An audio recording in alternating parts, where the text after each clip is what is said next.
Bills' first preseason games in the books, and I gotta be honest, I did not like what I saw as a Fins fan. There was a lot of good stuff. It's preseason, all this stuff. But when you look at some of the critical needs for the Bills, to see them resolved heading into the regular season, there's a lot of good signs for the Bills. And it doesn't bode well for the rest of the AFC and the AFC East. This doesn't mean anything signed, sealed, or delivered as far as Bills being number one in the division and being all-world going to Super Bowl. But at this stage, all you can ask for is the signs, portents, to be heading in the right way, and the critical ones certainly be heading in the right way. And that's what I saw. I saw a lot of good things. So I'm going to go over what I saw in the first two quarters of preseason. The second and third quarter, it's a scrum of mix and match. It's very hard to get anything. But if you're looking and you kind of know what you're looking for, there's a lot to be had when you watch the first and second quarter.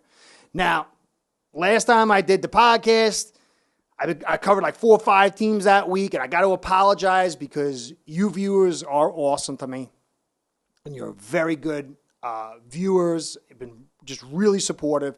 I screwed up. I saw Indianapolis as your first game of the season because I was zipping through, and I was going on recall. I had a bunch of teams going on that week, and I dropped the football, and I have to own up to that, and I apologize. That was not what you guys deserve, and that is not what I want to do over here. So I do apologize for that. Now, the second part, I said in my last Bills podcast that one of the concerns I had was that the offensive line had a lot of flux due to injuries and players being rotated in and out, day after day, and it wasn't building a chemistry and consistency. And I had my first real Bills hate from some people saying, "You're a dumb Fin fan, you don't know what you're talking about." Listen, I'm a Dolphins guy. I tell my Dolphins viewers things they don't want to hear. Not saying I'm right or wrong, but I don't like to patronize people. I like to treat people as adults because that's the way I want to be treated. And I have to be honest when I say things. Now, the announcer during the Bills game even mentioned that the guys that thought they were going to start in this position had to be moved around, and there's been a little lack of continuity. But as I dig into this stuff, you're going to see that there's still some good stuff to be had. And the holes that are kind of in flux a little bit, they're going to get settled. And I really do like the direction. So overall, what I'm trying to say is, I want to treat you. I'm not here to sell something, clicks and all this other stuff. I don't feel good about that. I'm just trying to evaluate by what I see. I won't always be correct, but I promise I will always be honest. Anyway, going to get into some of the good stuff for you guys. A little bit of concern, but really not much of anything. So before I do that, I want to say thank you for stopping by, especially fans for other teams, because I don't really cover you guys as much as I'd like. And you come by, I appreciate that. But anybody who drops by this channel, I am very grateful for the likes, the comments, the subscribes, and all that stuff. And I also want to give a quick shout out to Ace Per Head, my sponsor, because without you guys and without them, this show ain't going down. Ace Per Head's betting software is the premier white label platform for bookies to manage their players and grow their sportsbook operation. Click the link in the description below to get set up in minutes. Ask for the Curtis promo and get a special introductory discount. These are the keys that I saw in 3 viewings of the first half, okay? First one I really liked. I saw 2 fullbacks in the backfield. There might have been more, but that was my quick first view. There was a lot of under center snaps. And these are things that back when I started to cover you guys before last preseason and into the last preseason, I said balanced offense, physical style running is critical for Allen and the Bills' success. And then Tommy, over your Mafia Sports Reporters, my friend, he's a Bills guy. He's the Bills guy. He even had a very, very, very wise point. He said, look, we're building this offense with Dable that's not going to support our home field. And, up in Buffalo, you got snow, wind, all this crazy stuff. And you're not being able to run the football really puts your offense in a non-conducive environment for home field advantage, especially in the playoffs. But now it looks like this is being settled. A lot of my concerns heading into last season are being alleviated. I think you're going to have an effective running game. I'm going to get more into that. So this was a very important thing for me because run game creates consistency and it creates the push-pull with the defense and especially the second level. And when you get that push-pull, a guy like Allen who can roll out to run, roll out to throw, also has the big arm and quality receivers, high-end receivers, that can get on the other side of that drawn-in secondary, creates a very dangerous prospect for opposing defenses. So all this gets wrapped around balance and a run game, and it looks like that's where you're heading. Dorsey, I think, is going to be just fine as your offensive coordinator. I think he'd be a little better off with Dable over in New York. Now, Zach Moss, he's not going to replace Singletary, but I did say I like this guy for a lot of reasons. And you could see look, they're not going against a dialed-in defense and a fully, rolled-out starting defense, but this guy can play, and I don't think he's really been fully utilized. And I think you're going to see this guy take a step forward and be that hammer to work in tandem with Cook and Singletary and maybe Duke thrown in there. And he had some nice runs. There was one run that the tight end got totally blown up. The announcer's like, he ran into his block. His block got blown up and sent into his face. He was making the right read, and that block was destroyed. And he bounced out and had a nice run. I like Moss. I'm not saying I love him. I think he's the greatest thing, sliced bread, all this.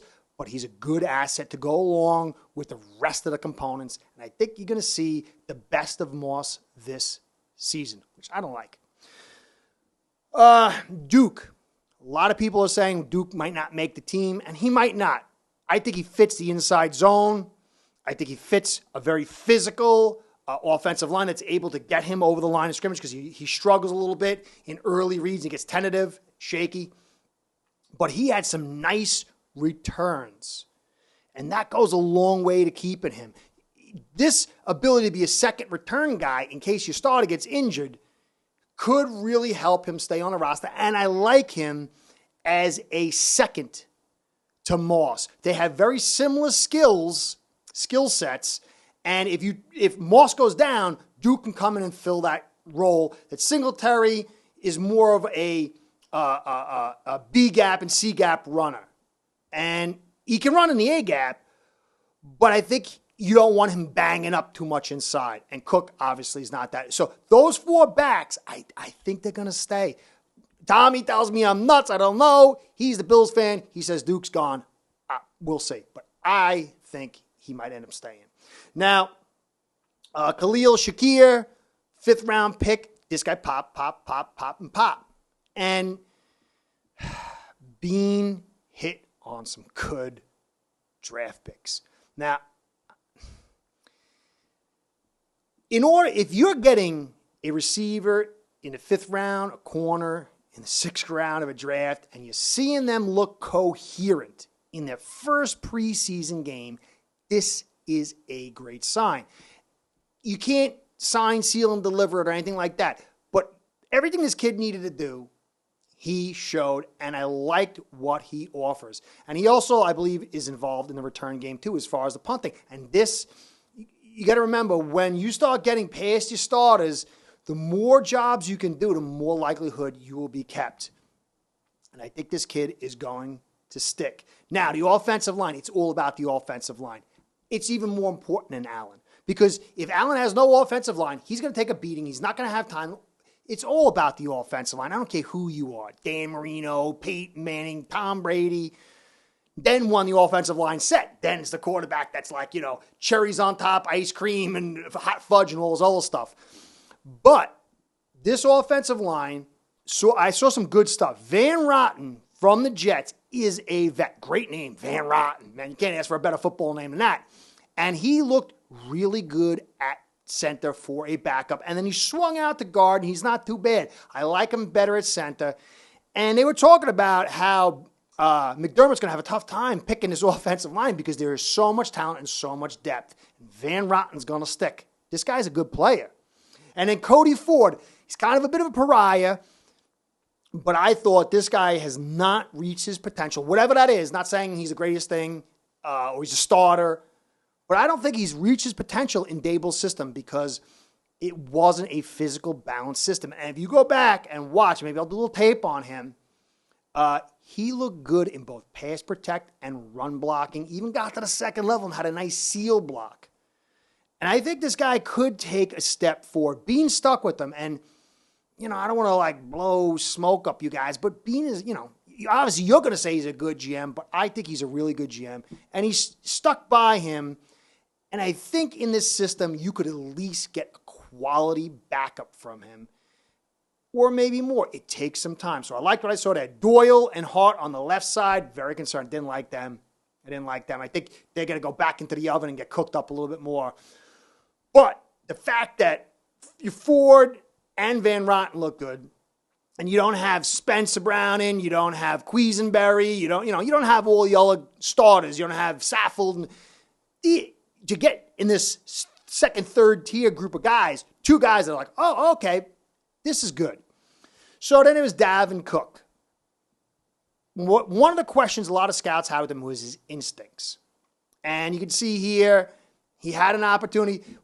What you hear from, when you go from high school to college, and then when you go from college to the NFL, they always say, and this is a paraphrase, don't be OJ. OJ was a guy who bounced it outside because he was so much bigger, stronger, faster, and he would take it. The higher you go up from high school to college to the NFL, that perimeter stuff gets limited because everybody's fast. And you could see, if you go back, maybe I'll show the film, but if you want to go back and watch, his eyes immediately went outside. And this is a tendency of a lot of young backs, especially smallish backs, who used to be the fast guy in college. And you can see right here that inside lane was open, and he just wasn't patient enough. His eyes went right outside. Not the end of the world. This is something all the scouts said about him. And you're going to, this stuff is going to get fixed. He's going to grow on it. You saw that he's super quick. He could be a little physical. And he caught the ball, and he had the ability to not get upfield. We haven't seen a lot of what he can do, but he's going to have to develop a little bit more patience, a little bit more instincts, and a little more vision. But he's got so much around him, and he's going to develop. Now, on defense, my big concern was that the Dolphins and some early teams, the Rams, it's the Rams week one. I thought Rams was, but whatever. We're going to be able to capitalize early on the secondary and maybe sneak out a victory. But what I don't like is Bean looks like he's done very well. The first round pick with Elam is expected. It's all right. That's 75% usually you get a starter. But to find, Benford in the 6th round and to see him play the way he has, this is a big deal for Bills, for their depth, for their defense, for their team, as a kind of a little bit of trouble for opposing teams. Because you got Teron Johnson, who's one of the top nickels slot corners in the league. You got Trey White, who's coming back, who when he's healthy is, elite or close to it. He's very good, at least you could say. But then you add in Elam and Benford. This is a 4-man deep, what looks like to be quality. And even if Benford is a 4th guy and he's average in the 6th round, that's really a great find. That's a great. Dolphins are the same thing with Nick Needham. But Elam looks so good. You can see here Elam on a 3rd and 3. Really sticky. Able to use agility and speed to stay in man on a quick slant, a little skinny inside post, and make the breakup. And then you can see here Benford on the 4th and 4. A little tug and pull. I like that kind of play. I think it should be allowed within the 5 yards. But was able to get in there and be a nuisance and shut that down. These are players that are going to that appear to be something, 2 guys that could bolster this defense and this secondary and really help a unit that needs it. Because if you go back and you watch Kansas City last year in the conference game, one of the problems was that the secondary was dropping back into these zones, and then Mahomes was running around, and eventually these zones broke down. But when you get that man coverage with, say, Trey White and Elam and Johnson, you can get more pressure and get the sack or get the quarterback off his mark and get him having to throw heavy on the run, not just, prancing around in the background waiting for someone to get open. And the lack of man coverage, I thought, hurt the secondary in that game. And I think you might start seeing, because Elam is so good at man, a more aggressive secondary and attack by the Bills this season, which, again, is not a great thing for my Dolphins or opposing teams. Now, another key issue, and I want to get into the Patriots. A lot of people talking the Patriots are dead, but their run game, it's an interesting topic for me, and I think I'm going to probably get into it. But they're going into the zone stretch, but I think they're going to actually go back to Skarnecki's style of being able to run zone man and stretch, but I'm not going to put my foot in the ground. But it's very important with this wide run. Yes, you got to limit the outside. And with Von Miller, he's an awesome run defender. But you've got to cut off that interior and cut back lane. And Tim Settle is a big pickup. I really like Tim Settle. He's a big dude, low center of gravity, hard to move. He's a good player, and he was a very good find at cheap. Now, Shaq Lawson was a Dolphin. He got traded. He came back. He was a Jet. He went back. He has talent, and he was a kind of a cheap pickup, but he looked still inconsistent. There was a short down play where he took too far an angle and the run came behind him. And this is a thing he does a lot. And I don't like this for him and for your consistency. He might be a guy that could stick or not. He's probably going to stick because of his value, but I just don't like his inability to stay consistent in this. He's a good pass rusher. Sometimes he runs into problems with lack of consistency in the run game. Good player for you guys. But if he could put it all together, it'd be very devastating. But you got Espinosa and you got, what's the other guy's name? I can't remember. The yellow guy that you picked up in the first round, Rousseau. So he is kind of like, which is crazy, he's like your third tier kind of end. So it's not essential. But that was one of the warts that I would say. But there really wasn't many. A little bit on the offensive line, but these guys aren't starting. A little bit with Lawson. And that's really about it. Kind of sucked that Elam took that hit and got his bell rung. He probably got a concussion, a little ringing of the bell. Whether they're going to say it's a concussion or not, I've had my bell rung a couple times, and you could tell that's what happened with this guy, which kind of sucks. So, but overall, Bills fans should be extremely happy. It is only preseason. You can't write checks. But a lot of people say preseason doesn't mean anything. And practice, I heard someone in the comments saying practice and scrimmages, yeah, they do, especially for the coaches. But when you're playing in front of a crowd, those lights come on. You're on film. The butts clinches up and things change. Pressure changes everything. It reveals or confirms a lot. And while, yes, with the coaching, practice, and scrimmages, the value's there, but it's all going to come to live games in front of big audiences with the cameras on, and that butterflies in the stomach have to be controlled. And this is one of the reasons why I value preseason games, not as for the team or sides of the balls or units, but for the player versus player battles and how they respond to this pressure is absolutely key. And sad to say, as a Dolphins fan, you guys aced it. Anyway, this is just one step, long way to go.